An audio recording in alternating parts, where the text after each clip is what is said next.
ओम शांति।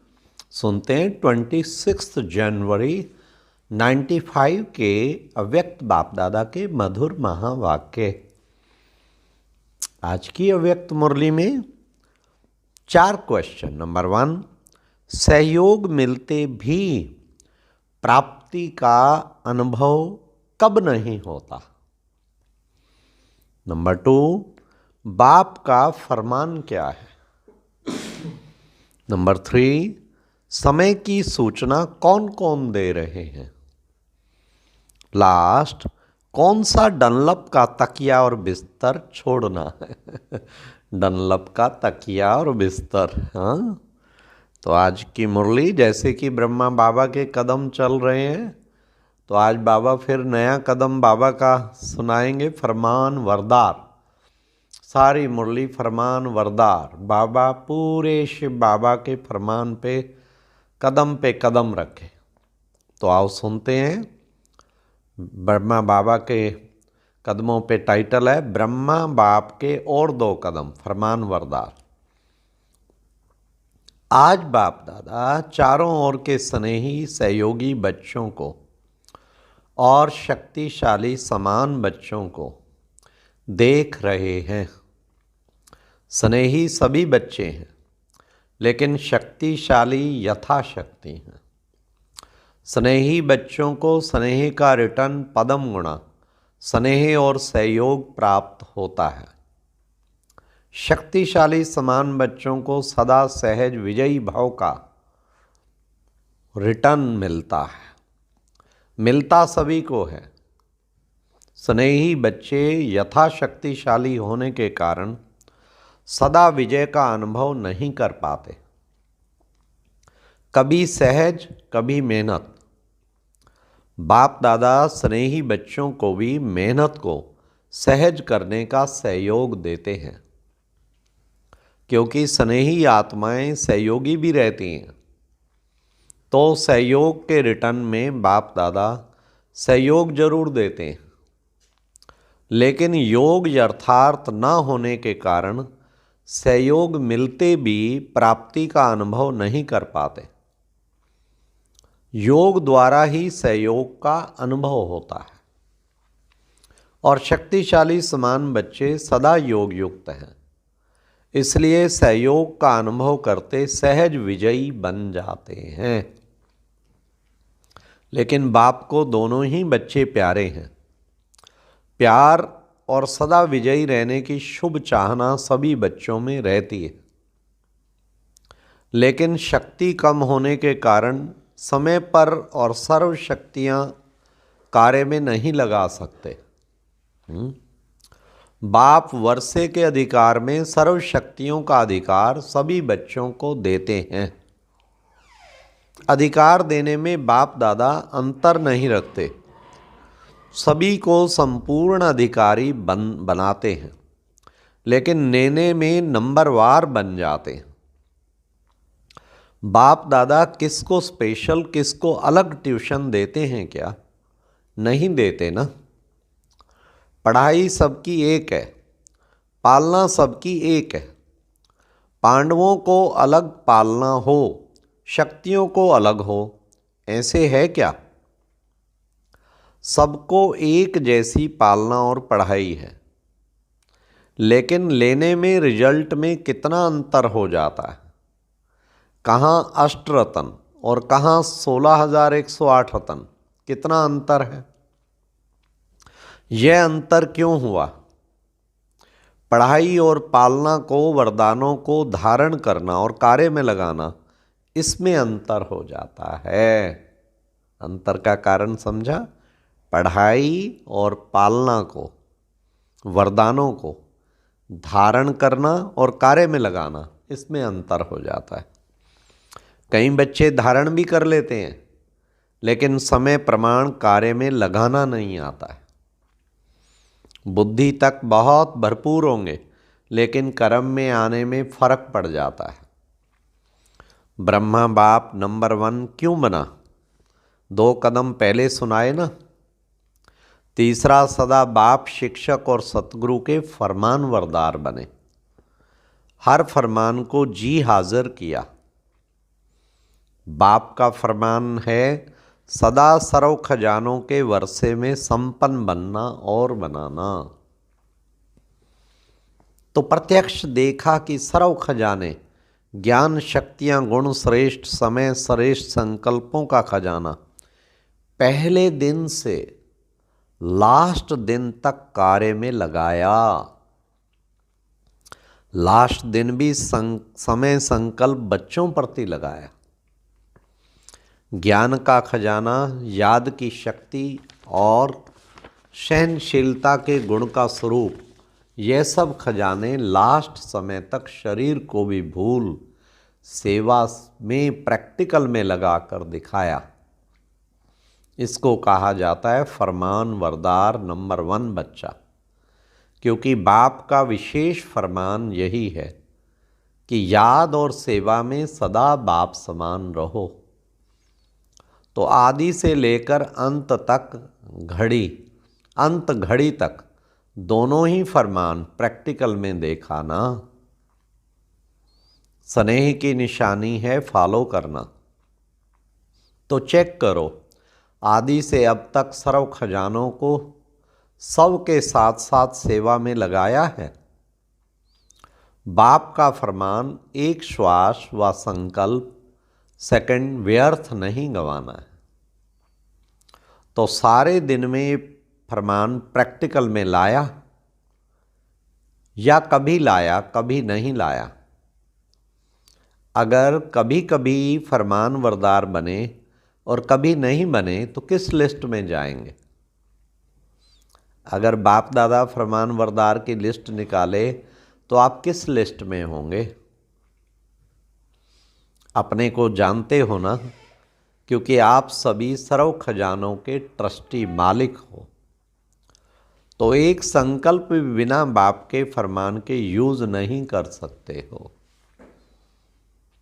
या सोचते हो कि हम बालक सो मालिक हैं, इसलिए व्यर्थ गवाएं या क्या भी करें, इसमें बाप का क्या जाता है? बाप ने दे दिया, अभी हिसाब क्यों लेते हैं? नहीं।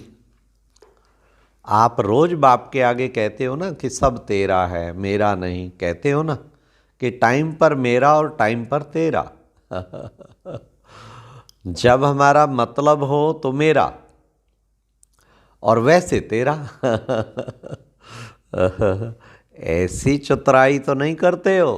कई बच्चे चतुराई करते हैं ना।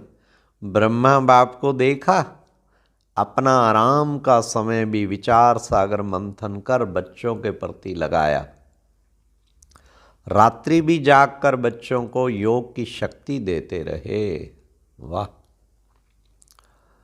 ये चरित्र तो सुने हैं ना, ब्रह्मा की कहानी सुनी है ना। फॉलो फादर किया कि सिर्फ सुन लिया? सुनना अर्थात करना।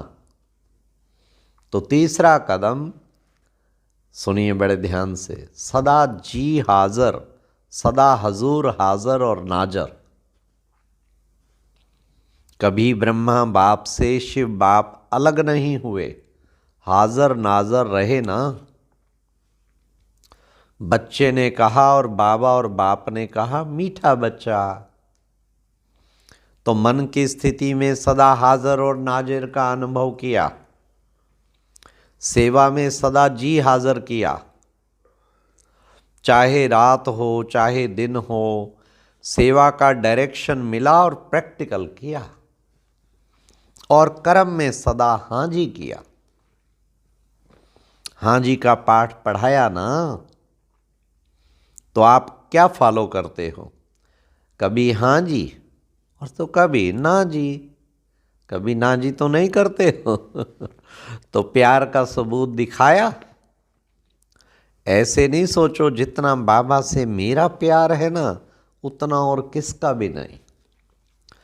मेरे दिल में देख लो, क्या दिखाऊं क्या सुनाऊं। बच्चे ऐसे गीत गाते हैं ना, लेकिन सबूत दिखाओ। सबूत क्या है? सबूत है फॉलो फादर। तो चेक करो, स्थिति में, सेवा में, कर्म अर्थात संबंध संपर्क में तीनों में सदा फॉलो फादर हैं। हर फरमान सिर्फ बुद्धि तक रहता है या कर्म में भी आता है? रिजल्ट में देखा जाता है अगर बुद्धि और वाणी में 100 बातें रहती हैं तो कर्म में 50 हैं। तो उन्हों को फॉलो फादर कहें, अधूरी रिजल्ट वालों को फॉलो फादर की लिस्ट में रखें। आप क्या समझते हैं, वे फरमानदार हैं, फरमानवरदार हैं, कि आप आधे में राजी हैं, थोड़ा थोड़ा अंतर पसंद है? शुरू शुरू में माला भी बनाते थे, गोल्डन सिल्वर की लिस्ट भी निकालते थे। तो अभी फिर से लिस्ट निकालें कि सिल्वर में नाम देखकर कापर बन जाएंगे? समय की सूचना बाप तो दे ही रहे हैं, लेकिन प्रकृति भी दे रही है और प्रकृति भी चैलेंज कर रही है। तो समय के प्रमाण आप लोग औरों को भी सूचना देते रहते हो। भाषणों में सबको कहते हो ना कि समय आ गया है, समय आ गया है। तो अपने को भी कहते हो या सिर्फ दूसरों को कहते हो? दूसरों को कहना तो सहज होता है ना। तो स्वयं भी ये चैलेंज स्मृति में लाओ, समय के प्रमाण, अपने पुरुषार्थ की गति क्या है। बाप दादा एक बात पर अंदर ही अंदर मुस्कुराते रहते। किस बात पर मुस्कुराते हैं जानते हो? एक तरफ तो मेजॉरिटी बच्चे कभी कभी 1 सेकंड में सोचते हैं कि समय प्रमाण, पुरुषार्थ में तीव्रता होनी चाहिए, और दूसरी तरफ जब माया अपना प्रभाव डालती है तो दूसरे सेकंड ये सोचते हैं कि यह तो सब चलता ही है, ये तो महारथियों से भी परंपरा चला आता है। तो बाप दादा क्या करेंगे? गुस्सा तो नहीं करेंगे ना, मुस्कराएंगे। और इसका विशेष कारण है कि समय प्रति समय पुरुषार्थ को बहुत सहज कर दिया, इजी कर लिया। स्वभाव को इजी नहीं करते, स्वभाव में टाइट होते हैं और पुरुषार्थ में इजी हो जाते हैं। फिर सोचते हैं सहज योग है ना, लेकिन जीवन में पुरुषार्थ में इजी रहना, इसको सहज योग नहीं कहा जाता, क्योंकि इजी रहने से शक्तियां मर्ज हो जाती हैं, इमर्ज नहीं होती। आप सभी अपने ब्राह्मण जीवन के आदि का समय याद करो। उस समय कैसा पुरुषार्थ रहा? इजी पुरुषार्थ रहा या अटेंशन वाला पुरुषार्थ रहा?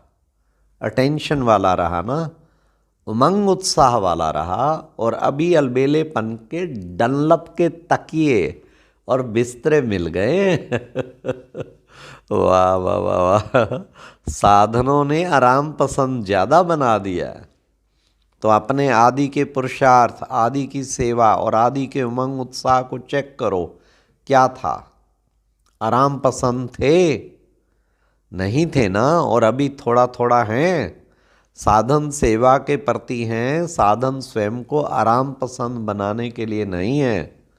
तो अभी डनलप का तकिया और बिस्तरा निकालो, पटरानियाँ बनो, पटराने बनो। भले पलंग पर सो लेकिन स्थिति पटरानी पटराजे की हो। देखो आदि सेवा के समय में साधन नहीं थे, लेकिन साधना कितनी श्रेष्ठ रही। जिस आदि की साधना ने सारी वृद्धि की है, तो साधना के बीज के विस्तार में छिपा नहीं दो। जब विस्तार होता है तो बीज छिप जाता है।